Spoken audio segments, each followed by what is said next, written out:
नमस्कार दोस्तों। आज हम इस वीडियो में रसखान के सवैये कविता के प्रश्नोत्तर पर चर्चा करेंगे। तो आइए सबसे पहले देखते हैं प्रश्न संख्या 1। प्रश्न अभ्यास प्रश्न 1। ब्रजभूमि के प्रति कवि का प्रेम किन किन रूपों में अभिव्यक्त हुआ है?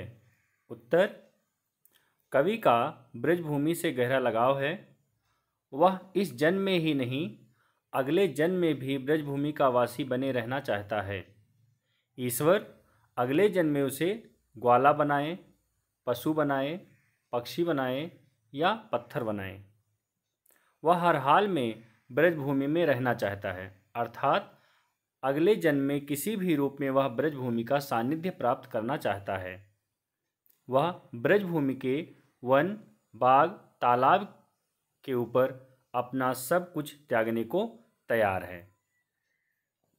दूसरा प्रश्न: कवि का ब्रज के वन, बाग और तालाब को निहारने के पीछे क्या कारण है? उत्तर: कवि ब्रज के वन, बाग, तालाब को इसलिए निहारना चाहता है क्योंकि वह श्री कृष्ण का अनन्य भक्त है। इन सभी के साथ श्री कृष्ण की यादें जुड़ी हुई हैं।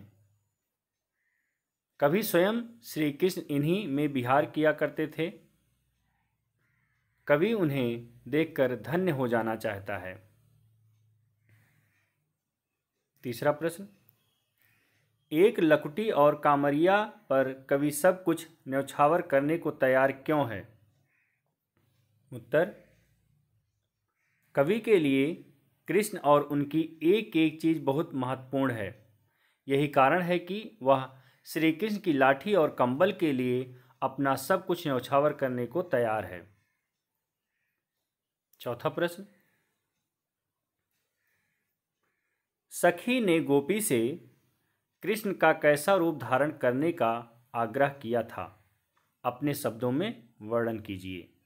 उत्तर: सखी ने गोपी से आग्रह किया था कि वह श्री कृष्ण के समान सिर पर मोर पंखों का मुकुट धारण करे, गले में फूलों की माला पहने, शरीर पर पीले वस्त्र पहनकर हाथों में लाठी लेकर जंगल में पशुओं के संग विचरण करे। पांचवा प्रश्न: आपके विचार से कवि पशु, पक्षी और पहाड़ के रूप में भी श्री कृष्ण का सानिध्य क्यों प्राप्त करना चाहता है? उत्तर: रसखान श्री कृष्ण के सच्चे भक्त हैं। वह किसी भी रूप में श्री कृष्ण का सानिध्य चाहते हैं, इसलिए वह अपने अगले जन्म में पशु, पक्षी और पहाड़ किसी भी रूप में ब्रजभूमि में ही निवास करना चाहते हैं या रहना चाहते हैं। छठवां प्रश्न: चौथे सवैये के अनुसार गोपियां अपने आप को क्यों विवश पाती हैं? उत्तर: चौथे सवैये के अनुसार, ये गलत हो गया, सवैये के अनुसार गोपियां अपने आप को श्री कृष्ण की मुरली की मधुर तान, गोधन नामक मधुर लोकगीत तथा उनकी मोहनी मुस्कान के कारण विवश पाती हैं। उनकी मधुर आवाज़ को सुनकर वह स्वयं को भूल जाती हैं। अगला प्रश्न: भाव स्पष्ट कीजिए। कविता से पंक्तियां दी गई हैं, उनका हमें भाव स्पष्ट करना है, अर्थात उनका हमें अर्थ स्पष्ट करना है। तो पंक्ति है पहली: कोटिक एक कलधौत के धाम, करील के कुंजन ऊपर वारों। उत्तर: रसखान का ब्रजभूमि से बहुत लगाव है। वह यहाँ की कटीली झाड़ियों के बदले करोड़ों सोने के महलों का सुख त्यागने को तैयार हैं, अर्थात वह समस्त सुख सुविधा को त्याग कर ब्रजभूमि में रहना अधिक पसंद करते हैं। दूसरा: मायरिवा मुख की मुस्कानी संभारी, न जय हैं न जय हैं न जय हैं। उत्तर: एक गोपी श्री कृष्ण की मधुर मोहिनी मुस्कान पर इतनी मुग्ध है कि उनकी मुस्कान को देख लेने पर वह अपने आप को संभाल नहीं पाती है। अगला प्रश्न, प्रश्न संख्या 8, कालिंदी कूल कदम्ब की डारन में कौन सा अलंकार है? ये कविता से पंक्ति दी गई है और ये पूछा गया है कि इसमें कौन सा अलंकार है।